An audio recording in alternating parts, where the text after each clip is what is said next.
Friends, Bharti Patil चॅनलमध्ये पुन्हा एकदा आपला स्वागत आहे. आज आपण ओल्या मक्यापासून अशी टेस्टी नाश्ता किंवा रेसिपी बनवणार आहोत जी तुम्ही झटपट बनवू शकाल. काही उकडं आणि शिवाय लहान मुलंही आवडीने खातील. कमी तेलात वगैरे एकदम मस्त असं आपली ही रेसिपी तयार होणार आहे. तर यासाठी मी 1 वाटीभर सोललेला मक्का घेतला आहे. स्वीटकॉर्न येतो तो घेतलेला आहे, गोड मक्का. आणि गाजर घेतलेले किसलेलं, 1 गाजर किसून घेतले, 2 शिमला मिरच्या होत्या छोट्या छोट्या त्या बारीक चिरून घेतल्या, अद्रक लसूण पेस्ट घेतलेली, कांदा घेतलेला आहे आणि 2 उकडलेले बटाटे घेतले. आता उकडलेले बटाटे आपल्याला करून घ्यायचे आणि नंतर मग आपण जो ओला मक्का आहे तो आपल्याला मिक्सरमध्ये त्याची पेस्ट बनवायची. आता ही पेस्ट पाणी न टाकताच आपल्याला व्यवस्थित अशी त्याची पेस्ट बनवायची. म्हणजे थोडीशी जाडसरच राहिली पाहिजे अशा हिशोबाने बनवायची. कारण जर तुमचे अख्खे दाणे राहिले तर मग नंतर ते पुढं त्रास देतं आपल्याला ही रेसिपी बनवताना. मग त्याच्यासाठी अशी थोडीशी मिक्सरमध्ये फिरवून घ्यायची पाणी न टाकता, अशी थोडीशी जाडसरच करायचे व्यवस्थित. आणि नंतर मग हे सगळं आपल्याला एका वाटीत काढून घ्यायचं आहे. आणि त्याच्यातच मग पुढे आपल्याला त्याच्यात काही मसाले ॲड करायचे किंवा जे आपण वस्तू आता कापून ठेवलेले आहे, कांदा, शिमला मिरची, हे सगळे एक एक करून आपल्याला त्याच्यात टाकून घ्यायचे. आता अगोदर आपण कांदा टाकून घेतला आहे आणि नंतर मग त्याच्यातच गाजर टाकायचे आहे. बारीक चिरलेला किंवा किसलेला गाजर तुम्ही वापरू शकता, मिक्सरमध्ये ग्राइंड केला तरी चालतो. शिमला मिरची टाकायची, नंतर अद्रक लसूणची पेस्ट. तर तुम्हाला ज्या भाज्या पाहिजे तुम्ही ते त्याच्यात टाकू शकता. आता हे उकडलेला बटाटा आहे तर मी कुकरच्या जवळजवळ 3 शिट्ट्या घेतलेल्या होत्या ना. आता हा नवीन बटाटा आहे त्याच्यामुळे त्याला असं चिकटपणा अजिबात नाही आहे. तर मग हा आपल्याला काय करायचा, चांगला असा कुस्करून घ्यायचा आहे व्यवस्थित. जुना बटाटा राहिला ना मग त्याला ना चिकटपणा जास्त असतो, मग तो पटकन उकडतो. पण नवा बटाटा पटकन उकडत आहे. व्यवस्थित असा मॅश करून घेतला. आता बघू शकता तुम्ही, चांगला असा कुस्करून घ्यायचा आहे व्यवस्थित, जेवढा कुस्करता येईल तेवढा. नाही तर मग किसून घ्या, सरळ बारीक किसणीने किसता आला तर किसून घ्यायचा आहे बारीक. आणि मग नंतर याच्यातच आपल्याला मसाले टाकायचे. त्याच्यात मी धना पावडर टाकलेली 1 चमच्याभर.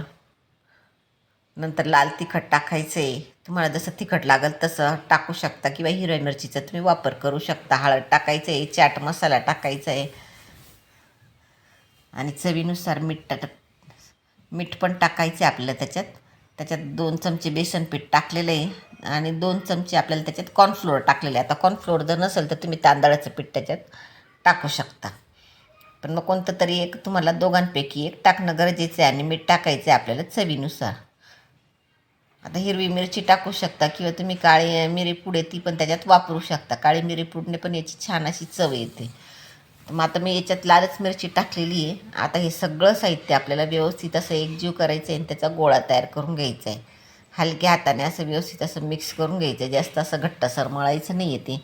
आणि पाण्याचा वापर अजिबातच इथं करायचा नाही, कारण आपण त्याच्यात बटाटा मिक्स केलेला आहे ना, त्याच्यामुळे मग जेवढं ते त्याच्यात मॉइश्चरायझर असेल, जेवढं ओलावा असेल तेवढंच आपल्याला हे सगळं व्यवस्थित मिक्स करायचं. तर अशा पद्धतीने आपलं हे पीठ तयार झालेलं आहे. मग आता साईडला एका ताटामध्ये आपण रवा घेतलेला आहे आणि हाताला तेल लावून घ्यायचं आहे. आणि नंतर मग या पिठातला असा एक छोटासा गोळा घेऊन घ्यायचा आहे आणि या पद्धतीने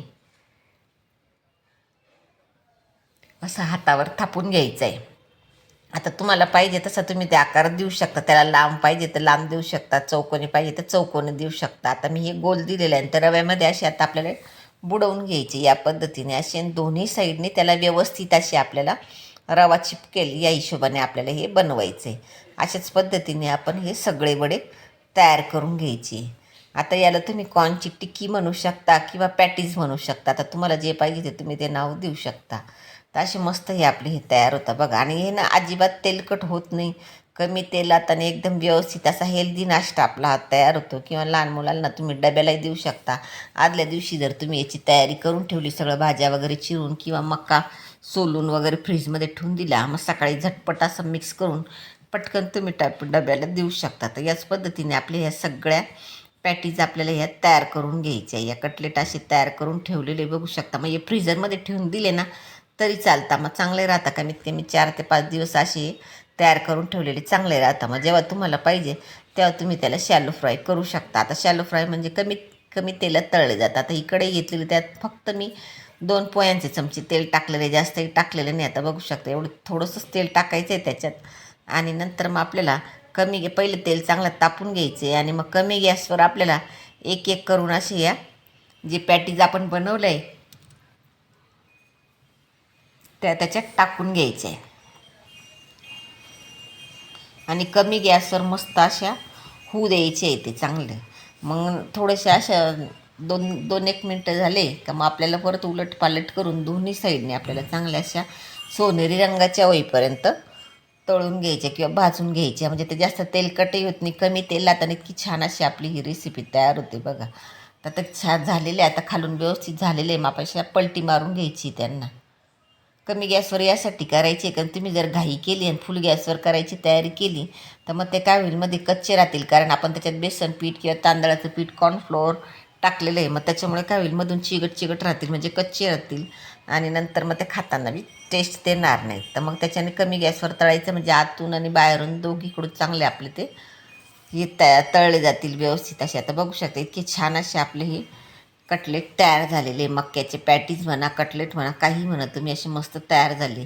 तर झटपट असे मस्त आपली ही रेसिपी तयार झाली. तर कमी साहित्यात आणि एकदम छान खायलाही मस्त. तुम्ही याच्यासोबत वरून चीज पण टाकू शकता दह्यासोबत किंवा चटणीसोबत. हिरव्या मिरचीची चटणी जरी केली किंवा ठेसा जरी केला किंवा टोमॅटो केचप सॉस याच्यासोबत तुम्ही एन्जॉय करू शकता. तर फ्रेंड्स रेसिपी आवडल्यास चॅनलला लाईक शेअर सबस्क्राईब नक्की करा आणि हे मक्याच्या कटलेटची रेसिपी नक्की एकदा तरी ट्राय करून बघा. तर मस्त असे संध्याकाळच्या टायमिंगला किंवा मुलांना डब्याला द्यायला किंवा कधीही. आता मक्का तर येतो आहे बाजारात, भरपूर असा ओला मक्का येतो आहे, तर नक्की ट्राय करून बघा आणि आवडल्यास लाईक शेअर सबस्क्राईब नक्की करा. तोपर्यंत भेटू आपण पुढच्या व्हिडिओत. धन्यवाद.